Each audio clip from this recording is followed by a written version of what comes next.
Good morning everyone. आज की इस वीडियो में हम लोग पढ़ेंगे moment of inertia class 11 physics. ये मोमेंट ऑफ इनर्शिया क्या है? मोमेंट का मतलब होता है किसी का प्रॉपर्टी, ठीक है। और ये इनर्शिया का मतलब होता है, इनर्शिया का मतलब या फिर हम लोग इस टॉपिक के बारे में डिटेल पढ़े हुए हैं कि इनर्शिया क्या होता है। देखिए, जैसे कि इनर्शिया कहने का मतलब है कि कोई एक बॉडी है जो अभी रेस्ट पर है, तो अगर ये बॉडी रेस्ट पर है तो ये रेस्ट पर ही रहना चाहेगा, है ना, जब तक हम इसमें कोई एक्सटर्नल फोर्स अप्लाई नहीं करते हैं, ठीक है। तो यहाँ पर जब तक हम इसमें फोर्स अप्लाई नहीं करते हैं तब तक ये बॉडी क्या करता है, रेस्ट में ही रहना चाहता है। तो इनर्शिया कहने का मतलब है कि कोई बॉडी रेस्ट में है या फिर मोशन है तो उस मोशन को वो रजिस्ट करता था, ठीक है। तो यहाँ पर है आपका मोमेंट ऑफ इनर्शिया। तो मोमेंट ऑफ इनर्शिया कहने का मतलब क्या होता है? तो मोमेंट ऑफ इनर्शिया जो होता है, इस पिक्चर से सिर्फ हम लोग समझते हैं। यहाँ पर आपको एक पिक्चर दिख रहा होगा, ये पिक्चर जो दिख रहा होगा एक आपका क्या है, रोटेशनल मोशन है। यहाँ पर एक ऑब्जेक्ट है जो सर्कुलर पाथ में मोशन में है, ठीक है। ये हमेशा इसका एक एक्सिस होगा जो इसके परपेंडिकुलर होगा, ठीक है। यहाँ से इसका रेडियस जो होगा वो आर होगा, स्मॉल आर कैपिटल आर हम लोग कुछ भी ले सकते हैं, ठीक है। तो ये रोटेशनल मोशन में जो ऑब्जेक्ट होगा उस रोटेशनल मोशन को ये रजिस्ट करेगा। उसमें लीनियर मोशन को रजिस्ट करता था ना जब हम इनर्शिया के बारे में पढ़े थे, तो यहाँ पर ये रोटेशनल मोशन के मोशन को रजिस्ट करता है। कौन? Moment of inertia.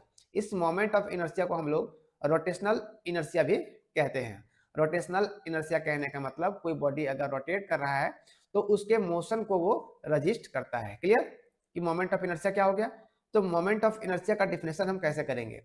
सबसे पहले आपको ध्यान देना है इसका डिफिनेशन, जो हम लोग समझे हैं उसी को डिफिनेशन को हम लोग करते हैं, ठीक है। देखिए, यहाँ से है definition, the moment of inertia of a body about a given axis is the measure of its resistance to change in rotational motion about the axis. इस एक्सिस के अबाउट जो आपका कहा रोटेशनल सर्कुलर पाथ में motion में था, जो rotate कर रहा था, उसके रेजिस्टेंस को ये रजिस्ट करता है, इसके मोशन को ये रजिस्ट करता है। कौन? Moment of inertia. इस मोमेंट ऑफ इनर्शिया को हम लोग और क्या बोल सकते हैं? तो मोमेंट ऑफ इनर्शिया को हम लोग बोल सकते हैं, it is also called the rotational inertia of a body. उस बॉडी का हम लोग रोटेशनल इनर्शिया भी इसको हम लोग बोल सकते हैं, ठीक है। इसको हम लोग सिंपल वे में कैसे जान सकते हैं? In simple word. In simple word कहने का मतलब है moment of inertia tells how difficult it is to rotate a body, है ना। मोमेंट ऑफ इनर्शिया जो है बताता है, टेल्स हाउ डिफिकल्ट, वो कैसे डिफिकल्ट है। कौन? To it is to rotate a body, एक रोटेट करता हुआ बॉडी कैसे डिफिकल्ट है वो क्लियर करता है। कौन? Moment of inertia. क्लियर? तो इसका डिफिनेशन आपको समझ में आ गया होगा। अब हम लोग आते हैं मैथमेटिकल एक्सप्रेशन। तो मैथमेटिकल एक्सप्रेशन इसका क्या है, ठीक है। तो यहाँ से आपको ध्यान देना है, ये आप चाहो तो लिख सकते हो, नहीं तो कोई दिक्कत नहीं है, आप इस पूरे बड़े डिफिनेशन को लिख सकते हो। यहाँ से इसको ये आपके समझने के लिए सिर्फ लिखा गया है, ठीक है। चलिए, अब हम लोग आते हैं मैथमेटिकल एक्सप्रेशन। तो इसका मैथमेटिकल एक्सप्रेशन हम लोग कैसे करते हैं? फॉर अ पार्टिकल, कोई पार्टिकल के लिए हम इसका एक्सप्रेशन कैसे लिखते हैं? I equal to M R square. I कहने का मतलब क्या है? देखिए, जब हम एक रिजिड बॉडी के लिए लिखते हैं इक्वेशन तो क्या होता है, एक पार्टिकल के लिए लिखेंगे तो I equal to M R square. जब कोई रिजिड बॉडी के लिए लिखेंगे जो रोटेशनल मोशन में होगा तो I equal to sum of M R square, ठीक है। यहाँ पर सम लग जाएगा। क्लियर? यहाँ से आई क्या है? वेयर। वेयर आई क्या है? I equal to moment of inertia. I क्या है? Moment of inertia. एम क्या है? Mass of particle. और यहाँ से आर क्या है? आर जो होगा वो perpendicular distance from axis of rotation. Axis of rotation कहने का मतलब है कि अगर कोई ऑब्जेक्ट है जो सर्कुलर पाथ में या फिर रोटेट कर रहा है तो उसका जो ये एक्सिस होगा, सॉरी ये जो एक्सिस होगा ये क्या होगा? हमेशा इसका परपेंडिकुलर होगा। परपेंडिकुलर होगा, है ना। यहाँ पर इस परपेंडिकुलर के साइन को हम लोग डिनोट करते हैं, ठीक है।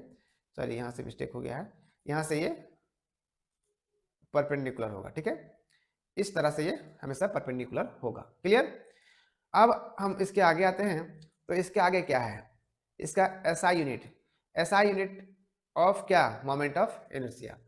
एसआई यूनिट क्या है? KG metre per second square. Sorry, KG. SI unit क्या होगा? केजी मीटर स्क्वायर, ठीक है। मोमेंट ऑफ इनर्शिया को हम लोग कैसे मापेंगे? केजी मीटर स्क्वायर से। इसका जो डायमेंशनल फार्मूला होगा वो क्या होगा? m to the power 1, l to the power 2 और t to the power 0। Moment of inertia का डायमेंशनल फार्मूला, ठीक है। देखिए, इसका एसआई यूनिट और इसका डायमेंशनल फार्मूला ऑब्जेक्टिव क्वेश्चंस में देखने को मिलता है, इसीलिए जरूर से ये दो पॉइंट को आप लोग याद रखोगे, ठीक है। चलिए, अब हम लोग इसके आगे आते हैं। तो कुछ इंपॉर्टेंट्स है physical significance of moment of inertia. तो फिजिकल सिग्निफिकेंस का मतलब होता है कि फिजिकल सिग्निफिकेंस हमारे लिए जानना बहुत ही जरूरी है। The physical significance explain what moment of inertia tell us in real life. Real life में ये मोमेंट ऑफ इनर्शिया क्या कहना चाहता है, ठीक है। तो सबसे पहला जो है वो है आपका रोटेशनल एनालॉगस ऑफ मास। इसको हम लोग अंडरलाइन करेंगे, तब आपको इसके बारे में डिटेल बताएंगे, ठीक है। पहला जो है रोटेशनल एनालॉगस ऑफ मास। तो जब ये लीनियर में होगा, तो ये किसके बारे में बताएगा? मास रजिस्ट चेंज इन मोशन। जो मास रजिस्ट करेगा, जो मोशन चेंज हो रहा है उसमें, ये लीनियर मोशन में रोटेशनल एनालॉगस ऑफ मास में बताएगा आपको, ठीक है। और जब रोटेशनल मोशन होगा तो इसमें मोमेंट ऑफ इनर्शिया कितना रजिस्ट कर रहा है रोटेशनल मोशन में, वो इसमें आपको देखने को मिलेगा, पता चलेगा, ठीक है। सेकेंड जो है आपका है resistance to rotation. Resistance to rotation कहने का मतलब है कि देखिए ये सब आपके डेली लाइफ में यूज होता है, ठीक है। Large moment of inertia harder to rotate. जब लार्ज मोमेंट ऑफ इनर्शिया होगा तो ये हार्डर टू रोटेट होगा, मतलब रोटेट हार्ड करेगा। स्मॉलर मोमेंट ऑफ इनर्शिया, इसमें आपको हार्डर देखने को मिलेगा, लार्जर और स्मॉलर, दो तरह का आपको इसमें मोमेंट ऑफ इनर्शिया देखने को मिलेगा। तो ये जब स्मॉलर होगा तो क्या करेगा? इरेज टू रोटेशन को जो इरेज करने का इरेज आपको देखने को मिलेगा, ठीक है। थर्ड नंबर जो है depend on axis of rotation. ये किस पर डिपेंड करेगा? Moment of inertia depends on axis of rotation. Axis of rotation पर भी आपको डिपेंड करेगा, ठीक है। अब फोर्थ जो है control angular acceleration. Angular acceleration को ये क्या करेगा? कंट्रोल करेगा, ठीक है। अब एंगुलर एक्सेलरेशन को ये क्या करता है? फोर्थ पॉइंट बहुत इंपॉर्टेंट है, कंट्रोल करता है। Explain real life solution situation, sorry है ना, सिचुएशंस एक्सप्लेन करता है। रियल लाइफ में जो सिचुएशंस होता है उसको एक्सप्लेन करता है। तो इसका फिजिकल सिग्निफिकेंस बहुत ज़्यादा इंपॉर्टेंट नहीं है। इसका हम लोग डिफिनेशन जो बहुत ही ज़्यादा इंपॉर्टेंट है वो आपको करना है। आप इसका स्क्रीनशॉट लेकर के रख लोगे और साथ ही साथ एक प्रॉपर नोट्स बनाओगे ताकि आपको कहीं भी दिक्कत ना हो, ठीक है। चलिए इसको आप स्क्रीनशॉट लेकर के रख लोगे ताकि आप जब भी रिवीजन करो या फिर जब भी तैयारी करो तो आपको नोट्स आपके सामने मिले और आप उससे अच्छे से तैयारी कर सकोगे, ठीक है। ये मोमेंट ऑफ इनर्शिया जरूर करोगे आप लोग। इसका सिग्निफिकेंस आप छोड़ सकते हो, कोई दिक्कत नहीं है। अगर आपको कहीं भी दिक्कत होगा तो आप लोग मुझे कमेंट कर सकते हो। इस तरह का लाइव कंटेंट्स, इस तरह का वीडियोस पाने के लिए आप मेरे चैनल को सब्सक्राइब कर सकते हो, शेयर कर सकते हो, ताकि जो और बच्चे होंगे वो मेरे साथ जुड़ करके बेहतर तरीके से फिजिक्स पढ़ सकेंगे, सीख सकेंगे। मिलते हैं अगले वीडियो में, तब तक के लिए थैंक यू, टेक केयर, जय हिंद।